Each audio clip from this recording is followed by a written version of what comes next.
बच्चों, तो मैं आज अंबर भाग एक कक्षा 9वीं की पाठ्य पुस्तक पथ की पहचान कविता के बारे में बताने जा रहा हूं। आप समझने की कोशिश कीजिए। ये मत देखिए, ये मत सोचिए कि कविता तो बहुत लंबी है, सर चकराने लगा, लेकिन जितनी लंबी है उतना आसान भी है। तो आप समझने की कोशिश कीजिए। पूर्व चलने के बटोही बाट की पहचान कर ले, पुस्तकों में है नहीं छापी गई इसकी कहानी, हाल इसका ज्ञात होता है न औरों की जबानी, अनगिनत राही गए इस राह से उनका पता क्या, पर गए कुछ लोग इस पर छोड़ पैरों की निशानी। तो अपने राह चुनने की बात, रास्ता चुनने की बात, अपना लक्ष्य चुनने की बात यहाँ हरिवंश राय बच्चन जी ने बताया है कि ये हमें कैसी चुननी है, कैसी चुननी है, कैसे हमको सिलेक्ट करना है। ठीक है, क्योंकि राह चुनने की बात तो हमें पुस्तकों में नहीं बताई जाती है या पुस्तकीय ज्ञान तो नहीं है, तो इसी का मेंशन है। तो हम कैसे चुनेंगे? इसमें हम अपना स्व विवेक, अपना थिंकिंग, ओन थिंकिंग लगाएंगे, स्व विवेक, उसके बाद अपना ज्ञान, आत्मविश्वास, आत्मविश्वास, स्वाभिमान, इन सब का सहारा लेकर के हम अपना जीवन का लक्ष्य हमारा क्या है, जीवन का राह क्या है, जीवन का पथ क्या है, उसे हमें चुनना पड़ता है। क्योंकि उसी रास्ते से हमारे बहुत से पूर्वज गए हैं और अपने पैरों की निशानी छोड़ गए हैं, यानी अपनी कीर्तियां, अपनी छाप छोड़ गए हैं। उसके बाद देखिए, यह निशानी मूक होकर भी बहुत कुछ बोलती है, खोल इसका अर्थ पंथी, पंथ का अनुमान कर ले, पूर्व चलने के बटोही बाट की पहचान कर ले। जो निशानी हमारे पूर्वज छोड़ करके गए हैं हमारे लिए, ये तो मूक हैं, बोल नहीं पाते हैं, लेकिन हमें अनुमान करने के लिए छोड़ गए हैं। हम उनके राह को अपनाएं, वे अच्छी बातें, वे हमें अच्छी बातें, अच्छी राह चुनने की बात कही है।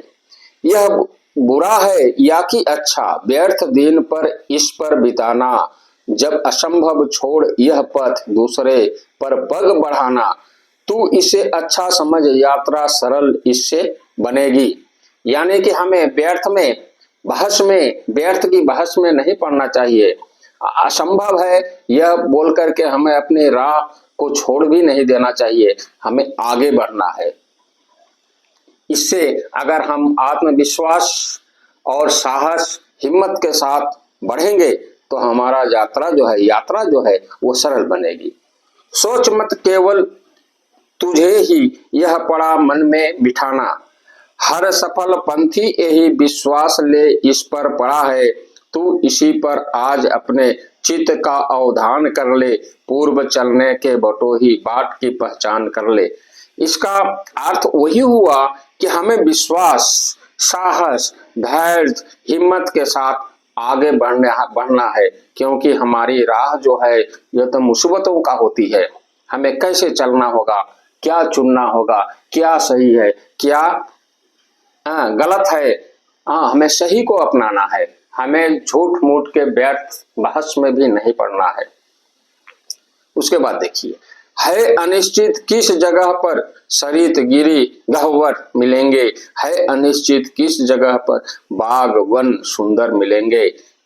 अगर हम आगे बढ़ते हैं तो कहीं कहीं हमें नदी, पर्वत, गुफाएं, ये सब भी मिलेंगे, लेकिन ये अनिश्चित है। अगर हम घबरा जाएंगे कि नहीं हमारे राह में तो नदियां आ गई, पहाड़ आ गए, गुफाएं आ गए, हम कैसे जाएंगे, लेकिन नहीं, हमें घबराना नहीं है, हमें धैर्य के साथ आगे बढ़ते रहना है, अपने पथ से विचलित नहीं होना है, क्योंकि आगे हमारा इंतजार कर रहा है बाग वन सुंदर, हरियाली भी है आगे। फिर किस जगह यात्रा खत्म हो जाएगी यह भी अनिश्चित कब सुमन, कब कंटकों के सर मिलेंगे। ये मैं बता दिया हूं कि यात्रा अगर हम करते हैं तो हमें क्या है, विभिन्न तरह की या तरह तरह की बाधाएं आती है, मुसीबतें आती है, तो हमें घबराना नहीं है। हाँ, अनिश्चित अनिश्चित भी है कि कब क्या हो जाए, कहीं फूल मिले तो कहीं कांटा भी मिले, हमें घबराना नहीं है। धैर्य, हिम्मत, साहस से बढ़ना है। अपना स्वविवेक, आत्मविश्वास और कभी भी घबराने की जो चाह है, हमें हमारी जो इच्छा है, हम हर मुसीबतों का सामना करेंगे, यह सोच करके आगे हमें बढ़ना है। कौन सहसा छूट जाएंगे मिलेंगे कौन सहसा, आ पड़े कुछ भी रुकेगा, तू न ऐसी आन कर ले। हमें यह नहीं सोचना है कि हमारा साथ कौन देगा, कौन हमसे बिछुड़ जाएगा, क्योंकि हमारा जीवन तो अनिश्चित है। ऐसा सोच करके हमें रुकना नहीं है, हमें हमेशा आगे बढ़ना है। उसके बाद वाला देखिए,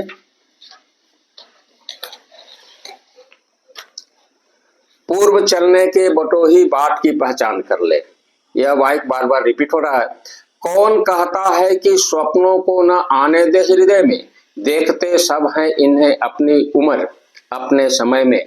स्वप्न तो सब देखते हैं, स्वप्न देखना तो हर इंसान का कर्तव्य ही है, स्वप्न देखना। और तू कर यत्न भी तो मिल नहीं सकती सफलता, लेकिन स्वप्न हम कैसे देखेंगे, केवल स्वप्न देखेंगे तो हमें सफलता नहीं मिलेगी।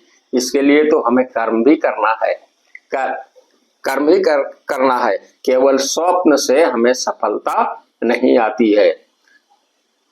ये उदय होते लिए कुछ ध्येय नयनों के निलय में, ये उदय होते हैं। स्वप्न तो स्वाभाविक है, हर इंसान के अंदर स्वप्न आता है केवल, लेकिन स्वप्न में डूबना ही हर इंसान का काम नहीं है। कैसे उसे हम अपने स्वप्न देखेंगे, अपने लक्ष्य प्राप्ति करने के लिए कैसे हम उसको पाएंगे, इसके लिए हमें कठिन परिश्रम की आवश्यकता है। अपना स्वविवेक, स्वाभिमान, ज्ञान, विचार, इन सबको लगाना है। पूर्व चलने, उसके बाद देखिए, किंतु जग के पंथ पर यदि स्वप्न दो तो सहित 200, स्वप्न पर ही मुग्ध मत हो, सत्य का भी ज्ञान कर ले। ये तो ठीक है, मैं बता दिया हूं, स्वप्न देखने से देख करके ही आप मुग्ध मत हो जाइए, मुक्त मत होइए। इसके लिए हमें साकार बनना, हमारा सपन को साकार बनने के लिए, मैं बार बार इस बात को रिपीट करता हूं, हमें आगे बढ़ना है। पूर्व चलने के बटोही बाट की पहचान कर ले। स्वप्न आता स्वर्ग का दृढ़ कोरकों में, दीप्ति आती पंख लग जाते पगों को, ललकाती उन्मुक्त छाती, रास्ते का एक कांटा पाँव का दिल चीर देता है। ठीक है, स्वप्न तो आता है, स्वप्न हम स्वर्ग से देखते हैं, चारों ओर उजियाले लाती है। कब? जब हमारा स्वप्न साकार बन जाता है। हाँ, हमने स्वप्न देखा और उसे सार्थक कर दिया, उसे सफलता में परिणत कर दिया। रास्ते का एक कांटा पाँव का दिल चीर देता है, ठीक है, चीरता है, हमें पता है, लेकिन नहीं, आगे हमारी राह मुसीबतों से भरा है। हाँ, कांटा ही कांटा है, यह सोचना नहीं, हमें यह सोच करके हमें पीछे नहीं मुड़ना है, आगे की ओर बढ़ना है। रक्त की 2 बूंद गिरती एक दुनिया डूब जाती। ठीक है, रक्त जानते हो, खून, आंख में हो स्वर्ग लेकिन पाओ पृथ्वी पर टिके हो, कंटकों की इस अनोखी सीख का सम्मान कर ले, पूर्व चलने के बटोही बाट की पहचान कर ले। क्या है कि हमारे राह में मुसीबतें आती है, बाधाएं आती है, बहुत सी परेशानियां होती है, हम नहीं चल पाएंगे, नहीं कर पाएंगे, लेकिन नहीं, हम कंटक जो है, राह में कांटा अगर है तो उसको हम आसानी से, अपना हिम्मत से, अपने साहस से, अपना स्वविवेक से, अपना स्वाभिमान से आगे बढ़ते जाएंगे तो हमें सफलता अवश्य मिलेगी। पूर्व चलने के बटोही बाट की पहचान कर ले। हम रास्ता कैसे हमें अपनाना है, उसको चुनना, उसको देखना हमारा ही काम है। तो इस प्रकार से बच्चों, ये देखने में लंबी कविता है, लेकिन आप घबराइए मत, आसान है। अभी तक अगर अभी तक अगर आप लोगों ने हमारे चैनल को सब्सक्राइब नहीं किया तो सब्सक्राइब कर दीजिएगा और ज्यादा से ज्यादा शेयर कर दीजिएगा। धन्यवाद।